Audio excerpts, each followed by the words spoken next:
ओम शांति। आज 6 तारीख 5 मास 2024 ईश्वरीय महावाक्य सुनते हैं। मुरली का मुख्य पॉइंट्स। पहली, जब हम संपूर्ण पावन बनेंगे तब ही शिव बाबा हमारे बलिहारी स्वीकार करेंगे।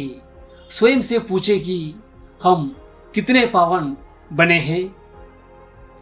हम इस समय बाप पर बलिहार जाते हैं तो बाबा हमें 21 जन्मों के लिए सुखों का वर्षा देते हैं। यह एक श्रेष्ठ सौदागरी है।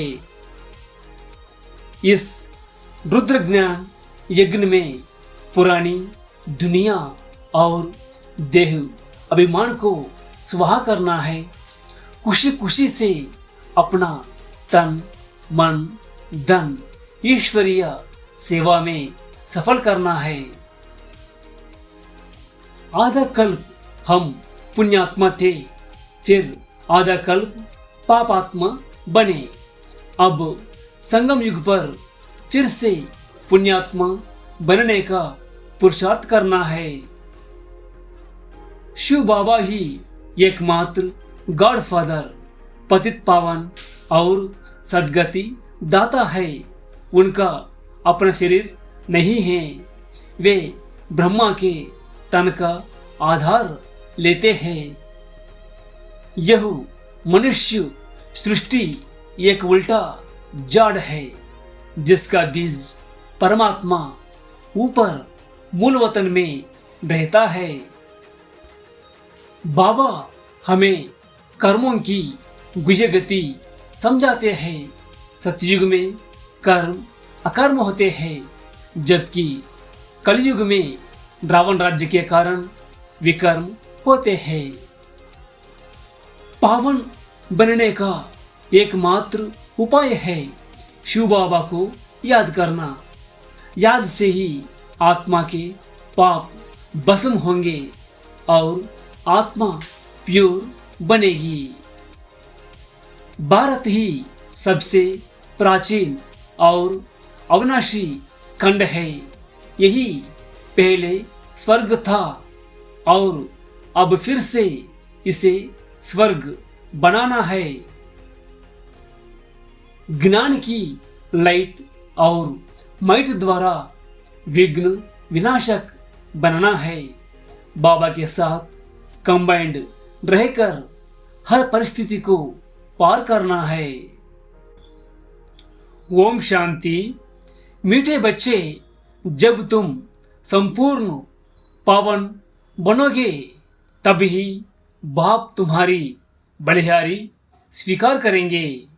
अपनी दिल से पूछो, हम कितना पावन बने हैं।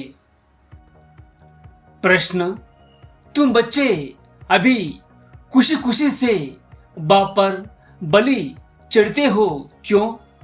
उत्तर, क्योंकि तुम जानते हो अभी हम बलिहार जाते हैं तो बाप 21 जन्मों के लिए बलिहार जाते हैं। तुम बच्चों को यह भी मालूम है कि अब इस अविनाशी रुद्र ज्ञान यज्ञ में सब मनुष्य मात्र को स्वाहा होना ही है। इसलिए तुम पहले ही खुशी खुशी से अपना तन मन धन सब कुछ स्वाहा कर सफल कर लेते हो।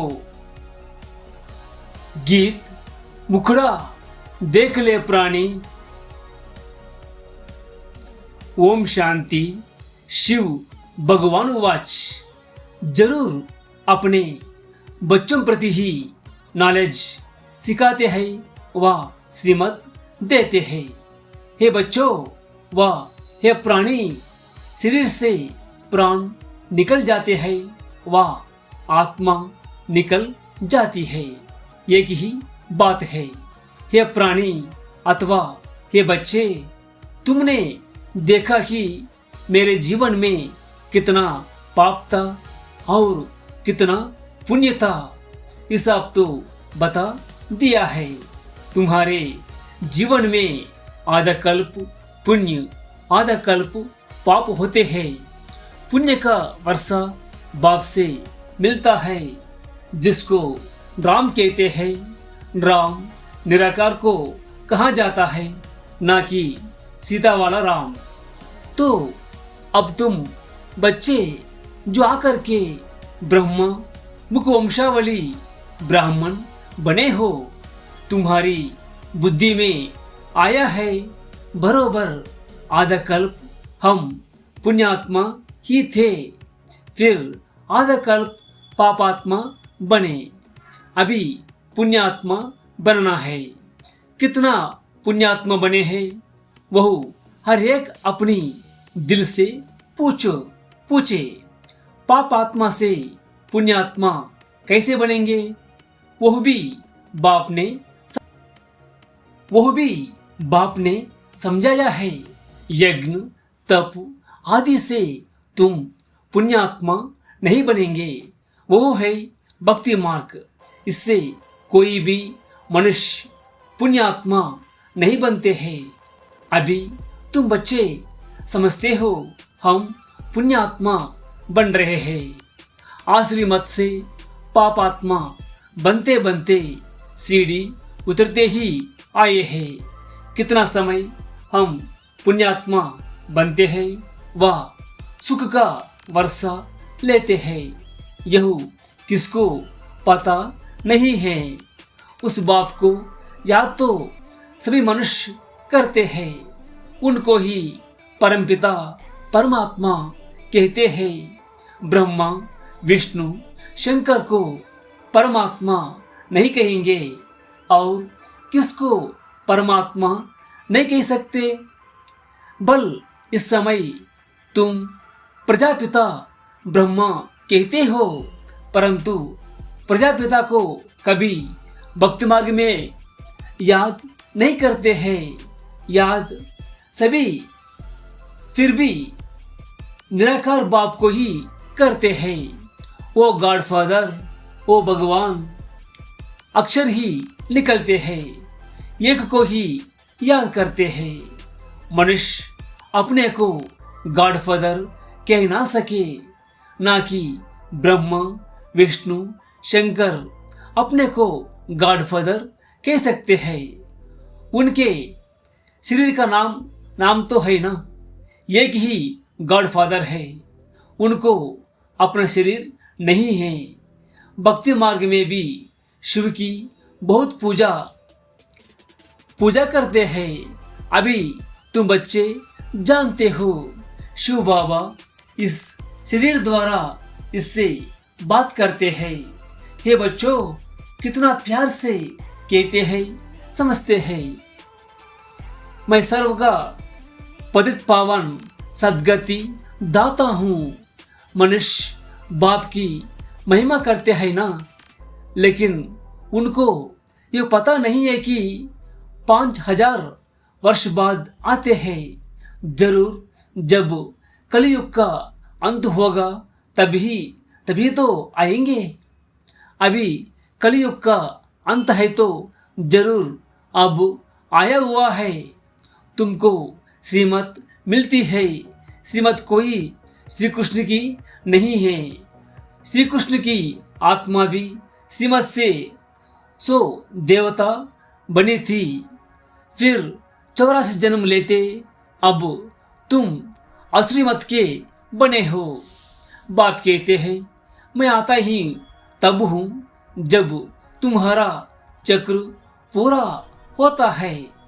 तुम जो शुरू में आए थे अब जड़ीबूत अवस्था में हो। झाड़ पुराना जड़ीबूत होता है तो सारा झाड़ ऐसा हो जाता है। बाप समझाते हैं, तुम्हारे तमोप्रधान बनने से सब तमोप्रधान बन गए हैं। यह मनुष्य सृष्टि का वैरायटी धर्मों का झाड़ है। इसको उल्टा झाड़ कहते हैं। इसका बीज ऊपर में है, उस बीज से ही सारा झाड़ निकलता है। मनुष्य कहते भी है, गॉडफादर। आत्मा कहती है आत्मा का नाम आत्मा ही है। आत्मा शरीर में आती है तो शरीर का नाम रखा जाता है। खेल चलता है आत्माओं की दुनिया में, खेल नहीं चलता। खेल की जगह ही यह है। नाटक में रोशनी आदि सब होती है, बाकी जहाँ आत्माएं रहती है वहाँ सूर्य चांद नहीं है। ड्रामा का खेल नहीं चलता है। रात दिन यहाँ होते हैं। सूक्ष्म वतन व मूल वतन में रात दिन नहीं होते। कर्म क्षेत्र यह है। इसमें मनुष्य अच्छे कर्म भी करते हैं, बुरे कर्म भी करते हैं। सतयुग त्रेता में अच्छे कर्म होते हैं, क्योंकि वहाँ 5 विकार रूपी रावण का राज्य ही नहीं। बाप बैठ कर्म अकर्म विकर्म का राज बताते हैं। कर्म तो करना ही है, यह कर्म क्षेत्र है। सतयुग में जो मनुष्य जो कर्म करते हैं वह अकर्म हो जाता है। वहाँ रावण राज्य ही नहीं, उनको हेवन कहा जाता है। इस समय हेवन है ही नहीं। सतयुग में एक ही भारत था और कोई खंड नहीं था। हेवनली गॉडफादर कहते हैं तो बाप जरूर हेवन ही रचेंगे। ये सब नेशन वाले जानते हैं कि भारत प्राचीन देश है। पहले सिर्फ भारत ही था। ये कोई नहीं जानते हैं। अभी तो नहीं है ना। यह है ही 5000 वर्ष की बात। कहते भी है क्राइस्ट से 3000 वर्ष पहले भारत हेवन था। रचयिता जरूर रचना रचेंगे। तमो प्रधान बुद्धि होने के कारण कितना भी नहीं समझते। भारत तो सबसे ऊंच खंड है। पहली बिरादरी है मनुष्य सृष्टि की। यह भी ड्रामा बना हुआ है। साहूकार गरीब को मदद करते हैं, यह भी चला आता है। भक्ति मार्ग में भी साहूकार गरीबों को दान करते हैं, परंतु यह है ही पतित दुनिया। तो जो कुछ भी दान पुण्य करते हैं पतित ही वो करते हैं। जिसको दान करते हैं वो भी पतित है। पतित को दान करेंगे, उनका फल क्या पाएंगे? बल कितना भी दान पुण्य करते आए हैं फिर भी गिरते आए हैं। भारत जैसा दानी खंड और कोई नहीं होता। इस समय तुम्हारा जो भी तन मन धन है सब इसमें स्वाहा करते हो। इनको कहा जाता है राजस्व, अश्वमेधा, रुद्र ज्ञान यज्ञ। आत्मा कहती है ये जो पुरानी शरीर है इनको भी यहाँ स्वाहा करना है, क्योंकि तुम जानते हो सारी दुनिया के मनुष्य मात्र इसमें स्वाहा होते हैं। इसलिए हम क्यों नहीं खुशी से बाबा पर बलि चढ़ जाए। आत्मा जानती है हम बाप को याद करते हैं, कहते भी आए हैं बाबा आप जब आएंगे तो हम बलिहार जाएंगे, क्योंकि अब हमारे बलिहार जाने से आप फिर 21 जन्मों के लिए बलिहार जाएंगे। यह सौदागरी है। हम आप पर बलिहार जाते हैं तो आप भी तो 21 बार बलिहार जाते हैं। बाप कहते हैं जब तक तुम्हारी आत्मा पवित्र नहीं बनी है तब तक हम बलिहारी स्वीकार नहीं करते हैं। अच्छा मीठे मीठे सिकिलदे बच्चों प्रति माता पिता बाप दादा का याद प्यार और गुड मॉर्निंग रूहानी बाप की रूहानी बच्चों को नमस्ते। हम सभी रूहानी बच्चों की रूहानी माता पिता बाप दादा को याद प्यार और नमस्ते। शुक्रिया बाप दादा, शुक्रिया। धारणा के लिए मुख्य सार। पहली, कर्म अकर्म और विकर्म की गति को जान। अब कोई विकर्म नहीं करना है। जो कर्म क्षेत्र पर कर्म करते हुए विकारों का त्याग करना ही विकर्म से बचना है। दूसरी, ऐसा पावन बनना है जो हमारी बलिहारी बाप स्वीकार कर ले। पावन बनकर पावन दुनिया में जाना है। तन मन धन इस यज्ञ में स्वाहा कर सफल करना है। वरदान, नॉलेज की लाइट माइट द्वारा विघ्न विनाशक बनने वाले मास्टर नॉलेजफुल भव।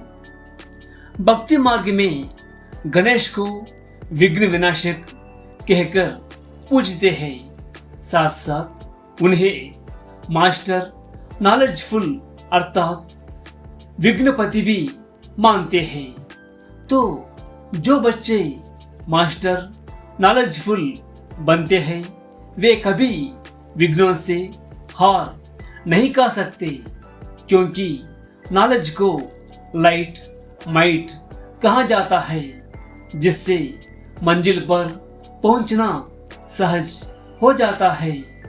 ऐसे जो विघ्न विनाशक है बाप के साथ सदा कंबाइंड रहते हुए नॉलेज का सिमरन करते रहते हैं, वे कभी विघ्न हार नहीं बन सकते।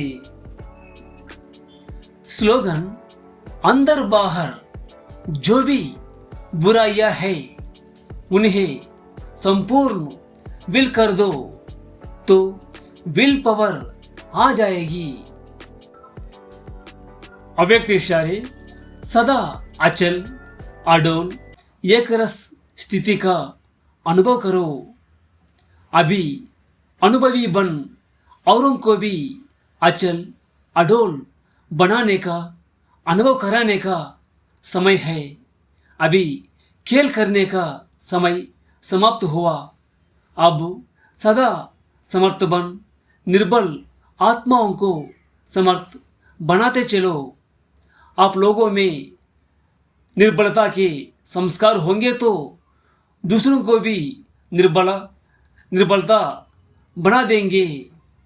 ज्ञान की हर पॉइंट का अनुभवी बनाने के लिए एकांत प्रिय बनो, एकाग्रता का अभ्यास बढ़ाओ।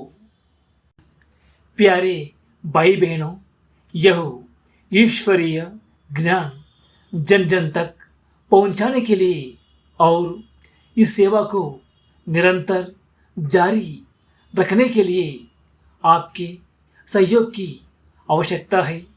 यदि आप इस ज्ञान गंगा को दूसरों तक पहुंचाने में भागीदार बनना चाहते हैं तो कृपया नीचे दिए गए QR कोड को स्कैन करके या फ़ोन पे के माध्यम से अपना बहुमूल्य योगदान दे सकते हैं।